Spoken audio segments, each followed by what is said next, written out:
I was amazed at everybody, essentially to a person at the event. They were really passionate about what they were doing, really passionate about bringing the people in the area together. It was amazing. There was somebody from North Korea, South Korea, excuse me. That was pretty good. Huh? There were people from Japan, but it was just amazing to see some of these people. They were, really passionate. One of the things that that sort of struck me though is that perhaps some of these people are they're willing to take that step. They're willing, I think there's so many of us that have these amazing ideas, and we know they're amazing ideas. And the thing is, we know that all we have to do is just take that first step. But so many of these people actually took that step, just took that leap of faith, and made just I'm going to walk this direction and make this happen. Really inspirational people. And, again, I'm going to show you my black and white pictures.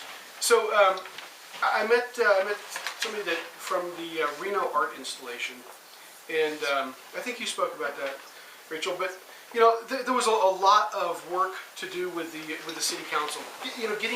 Getting the city council okay with art, with big art pieces, and this individual worked for a long time, and they finally got to the point where they got the trust of the city and the fire officials and all that, and they put together this piece here. I don't know if you can see it. It's called the Spire of Fire. So it was it was actually at Burning Man in 2010. Yeah. So it was a 48-foot art piece that had flames, and they put this in front of the fire marshal or whoever it was, and the person said, "Whoa!" The building official said, "Hold on, this is a building, so you're going to have to do all these things to make sure it doesn't topple over in the wind and all that." The thing is that they just said, "Okay, we'll do that," and so they partnered with the community, and they got this up. I mean, this was a huge thing in the community, a free thing. There were people doing hula, hooping and stuff. It was a big thing, free, and it was just fun. You're talking about bringing that art to the community. It's permanently sighted too. It is? In Reno. Okay. Amazing stuff.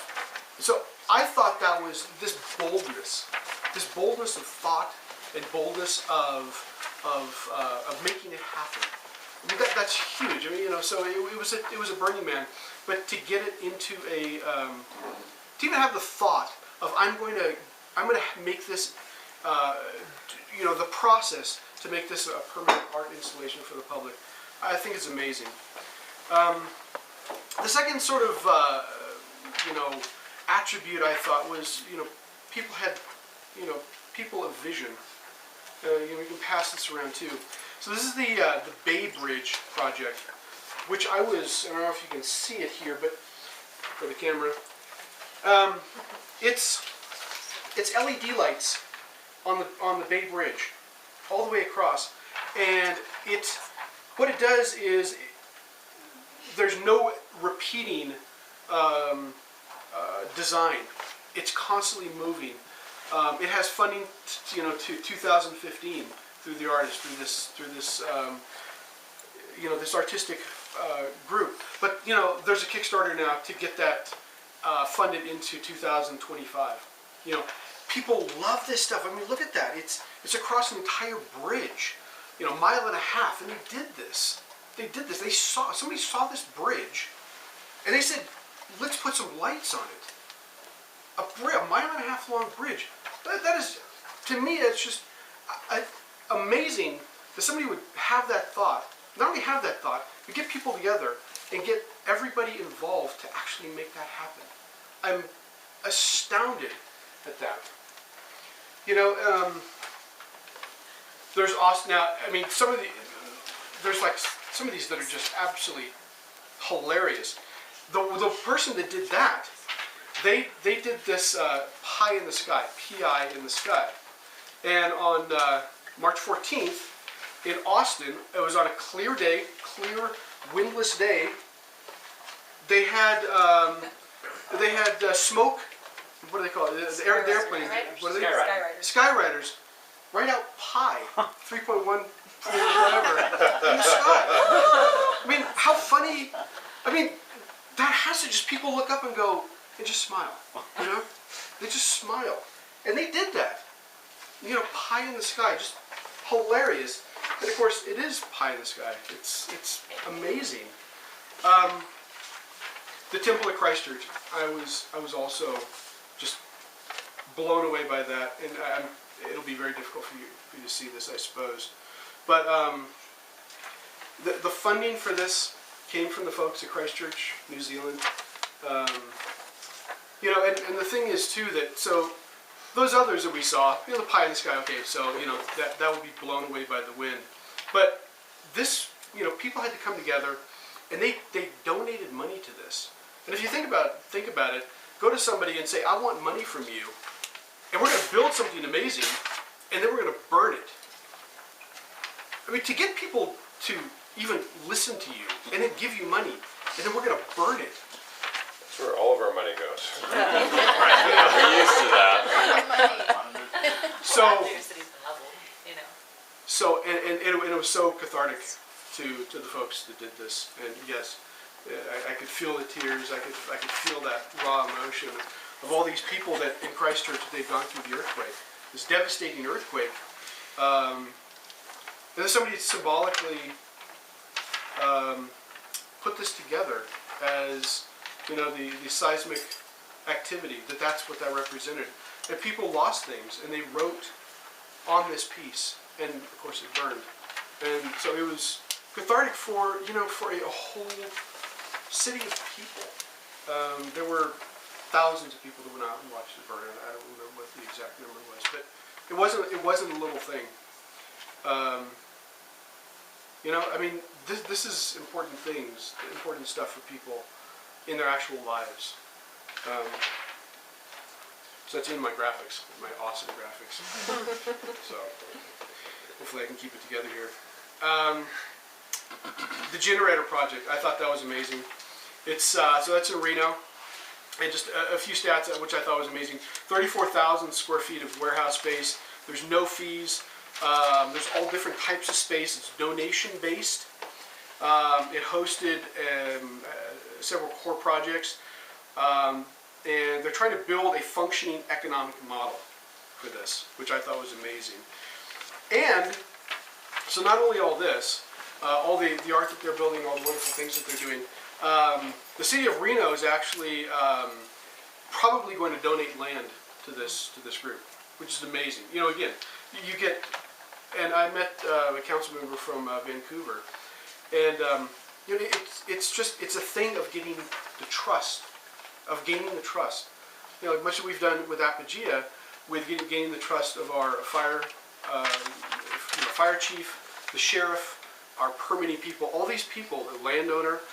You know, we've done an amazing job, and I feel like this community is in such an amazing place to say, to put forth all these credentials that we have, to say we are this group that you can trust, and we want to work with you. I think what you're going to do is amazing. Kind of a funny thing, just kind of a funny thing.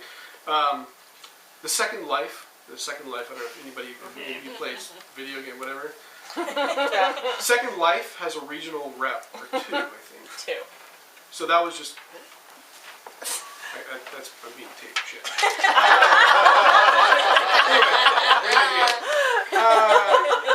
Okay, so, anyway. So, and one other thing, it seemed like that,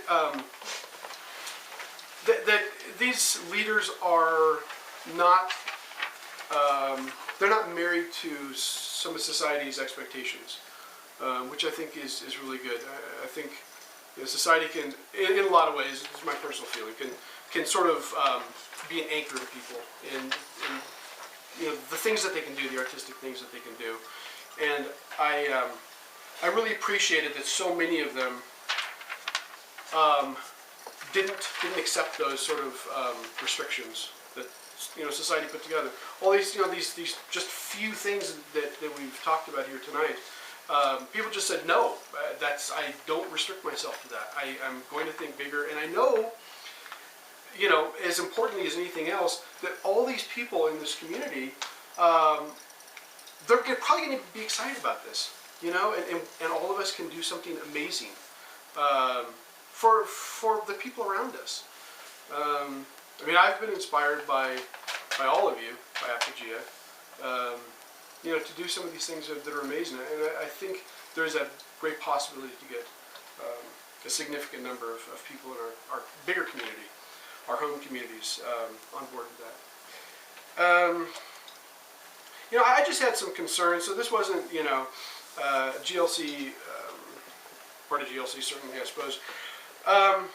I personally wonder how many of these things are available to people without resources. All these things that we do, you go to Apogaea, go to the Big Burn, there's all these things, we're all giving all these things away. And, it sort of strikes me that if people don't have anything to give, it puts them in an awkward position. And I don't know, what the answer is, but it seems like something that we should perhaps be talking about. Also struck me, I think this group, especially with GLC, I think we need to be sort of careful about I'll use the word, you can get into a cult of personality and membership, It's sort of interesting because I've never been to the Big Burn, being recorded. But it was interesting to me how people sort of said, how many burns have you been to? Almost like how invested are you in this? What badge do you wear? And I thought that was, I don't think that's not the place that I come from. I think it's in anything as far as me, where you come from, where your heart is, where your soul is, and where your character is. So, I thought that was just sort of cautionary. May I ask you a question? Yes. How did people respond when you said you hadn't been to the burn? They were polite.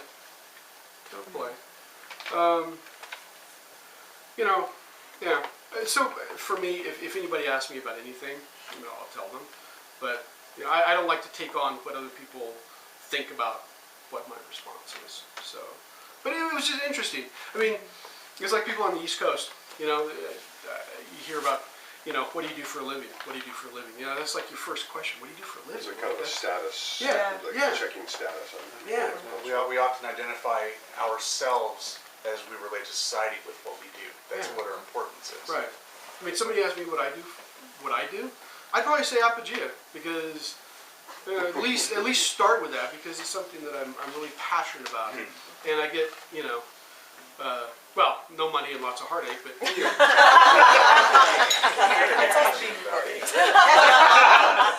Can you go back a little farther and talk about people that don't necessarily have anything to give? What did you mean by that?